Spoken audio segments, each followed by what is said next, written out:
The head of Al-Qaeda plays basketball with Trump's top U.S. military officials.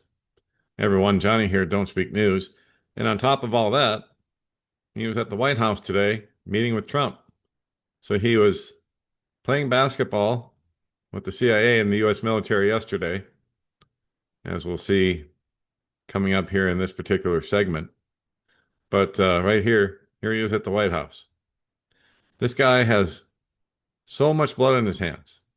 Al-Jolani was what he was known as when he was with Al-Qaeda, and he had a $10 million bounty on his head from the U.S. State Department for many years. And he was known for cutting off the heads and beheading many Christians and Alawites and others that, stood against them during the war in Syria that began in 2011 under U.S. and Israeli direction. And so there he is, him and all of his cronies from Syria and the Middle East, here sitting in the White House with the president, aka the Antichrist Donald Trump. Wow. It's just surreal to sit here and watch this and just to see and hear the hypocrisy from all of these people. It's appalling. It truly is. And like it says here in this post from Blazing Press, did Trump talk to him about the killing of Christians? Probably not. What does the rough pass mean, as Trump was talking about in this video? It means he was the head of both Al-Qaeda and ISIS cutting off heads, and that's exactly right. That's what it means, MAGA, just in case you were thinking he was advocating for you. 100 Christian leaders urged Trump to save Syria's Christians as he hosts President Shura. Right here. Trump's private meeting with Syria's Shura blasted by MGT and Loomer. Shura was ushered through the back of the White House for a private meeting in the Oval. No cameras, no Q&A for reporters with President Trump on Monday, but a few photos did come out of it like I was just showing you. The meeting was joined by Rubio and covered a number of regional and international issues of common interest, including the dropping of the Caesar sanctions. More of this typical nonsense on a person who a very short while ago was a U.S. designated terrorist with a $10 million bounty on his head. Indeed, he was. So notably, Congresswoman Marjorie Taylor Greene had blasted Trump for welcoming Abu Muhammad Al-Jolani, or Shura, to the White House. The new leader of Syria is a former Al-Qaeda terrorist wanted by our government, who is meeting with President Trump today at the White House on the U.S. Marines' 250th anniversary, MTG wrote on X on Monday. He rose to power in December of 2024. Sanctions were lifted off Syria in June, and many Christians and minority groups have been killed before and after the sanctions were lifted. Remember, they had a purging going on right after this guy took over and Assad left the country. Also notable was the below by Laura Loomer, who also has unleashed rare direct criticism of Trump on other posts. Yeah, that is strange for her. She's warned Trump the world is watching. Maybe this burst of criticism is why the Syria's leader visit stayed so private and away from the cameras. Yeah, why he came in the back door, came and left by the back door. Imagine getting your legs blown off by a Muslim terrorist and then posing for a photo with an Islamic terrorist. How many of Representative Brian Mast's fellow brothers and sisters in uniform were killed by Islamic terrorists like Al-Jolani? And she says, Brian will be calling you later today about this, and there they are. Remember the IDF who had his legs blown off, allegedly by a terrorist, and there he stands next to terrorists.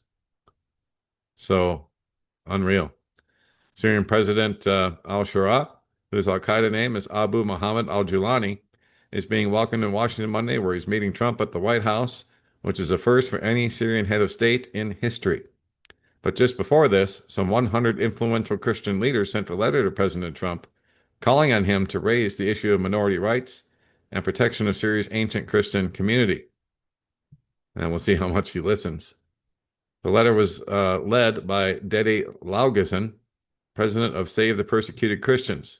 The letter submitted to the White House Friday highlighted that Trump has made protection of persecuted Christians in foreign lands like the Middle East and Africa a priority, and that the issue must be pressed firmly with Shura.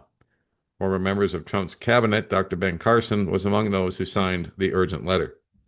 And so I'll let you read the rest on your own, but the hypocrisy is just astounding. I mean, this guy had a $10 million bounty in his head not long ago.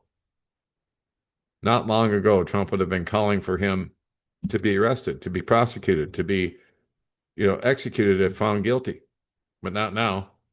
Now he's a good friend, just like the old buddies, which they are. I mean, Al Qaeda and ISIS, all of that is a creation of the CIA and the Mossad. It's just that simple. Why do you think Israel never gets attacked by them? Why? Why do all the other countries in the Middle East get attacked by ISIS, Al Qaeda, but not Israel? Because they're all part of the same club. They're all part of the same group. They're being paid by the same people. And all of this conflict is manufactured, although a lot of people do die, thousands upon thousands, including Christians who have been beheaded at this guy's order. And yet MAGA's going to take all of this in and not call him on it? Wow.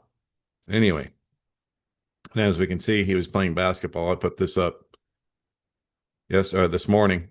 Al-Qaeda plays basketball with Trump's top U.S. military officials. This is a guest post by Timothy Alexander Guzman over at Global Research, was sent to me this morning. November 10th, 2025 will be remembered as a day when the former leader of Al-Qaeda, who was once known as Abu Muhammad Al-Jolani and is now the current president of Syria, visited the Trump White House. Trump previously met him and said that he's had a very strong past, a fighter. He's got a real shot at holding it all together. Well, it's a clown show. Just imagine a well-known terrorist who once had a bounty in his head for $10 million is going to the White House to meet Trump and his regime, once again, to form a peaceful and united Syria. Abu Muhammad al-Jolani now calls himself Ahmad al-Sharaa, is one of the founders of al-Qaeda in Syria, known as the al-Nusra Front, which has committed numerous atrocities against people from all walks of life in Syria, is a classic example of a U.S. puppet who was, and apparently still is, supported by the U.S. establishment in Israel. Of course he is, or he wouldn't be there.